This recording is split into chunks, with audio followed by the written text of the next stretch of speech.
The merry May ale flowed freely. All were celebrating the victory in Tir that had brought an end to the civil war that had troubled Eileanan for so long. No one needed to fear another invasion by the bright soldiers of Tir for Elfrida nyxhave had gladly sworn fealty to the Rye, Lachlan McEwen, after her restoration to the throne.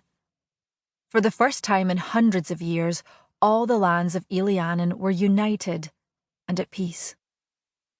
As the two moons sailed higher in the starry sky, the dancing grew wilder, the cheering and stamping grew louder. The minstrels' songs grew bawdier, and plates began to get broken. Bruin the Cluracan amused the crowd with his antics, swinging from lantern pole to lantern pole, and playing his flute while hanging upside down from the trees. Dida the juggler walked on his hands, juggling a spinning circle of golden balls with his feet. He left a trail of broken leaves and twigs behind him, for he had once again been chosen as the green man of the Beltane feast, and so wore leafy branches tied to every limb. With his dark eyes alight with merriment, and his slim muscular body filled with vigour, he was the perfect choice as the embodiment of the life force that renewed the world in springtime. Isabeau took a sip of golden slow wine. From the corner of her eye, she could see Dida dancing a spirited jig with a pretty blonde girl, as the crowd clapped and laughed and cheered. Resolutely, Isabeau shifted in her seat, so that she could not see him. She had to remind herself quite forcibly that she had no time for dilly-dallying with a fickle, volatile, unreliable jongleur, no matter how handsome.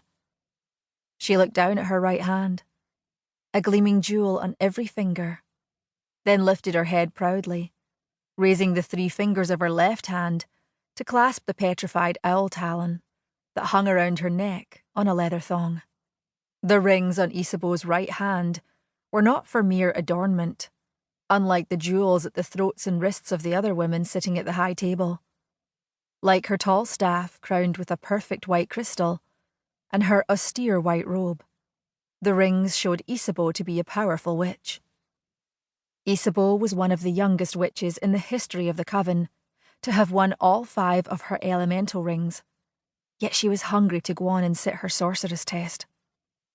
She needed to focus all her will and desire upon her studies if she hoped to master the high magic.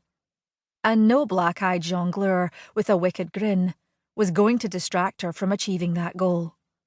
Yoo-hoo! Gloomy-hoo! The little white owl sitting on the back of Isabeau's chair hooted anxiously. No at all, Isabeau replied firmly, and drained her goblet of golden slow wine. Despite the noise and merriment of the crowds, the company sitting at the high table did seem rather morose.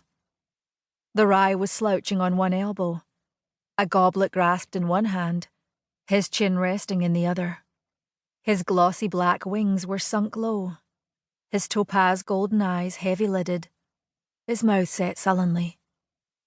In contrast, his wife, Iseult, was sitting very straight, the goblet of wine before her untasted. She was dressed severely in white.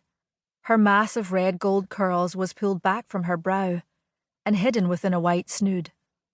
And she wore only 2 rings, a moonstone on her right hand, a dragon eye on her left hand. But unlike the plainness of Isabeau's white witch robes, Iseult's austerity was a matter of choice. As the Ban Rye of Eileanan, Iseult could have been dressed as richly and gaily as any other lady at the Beltane feast. Her only adornment, however, was the clan brooch that clasped her snowy white plaid about her shoulders. The brooch was exactly the same as that which pinned together the white folds of Isabeau's plaid, a circle formed by the stylized shape of a dragon, rising from 2 single-petalled roses, surrounded by thorns. For the 2 women seated side by side at the high table were twins, as alike as mirror images.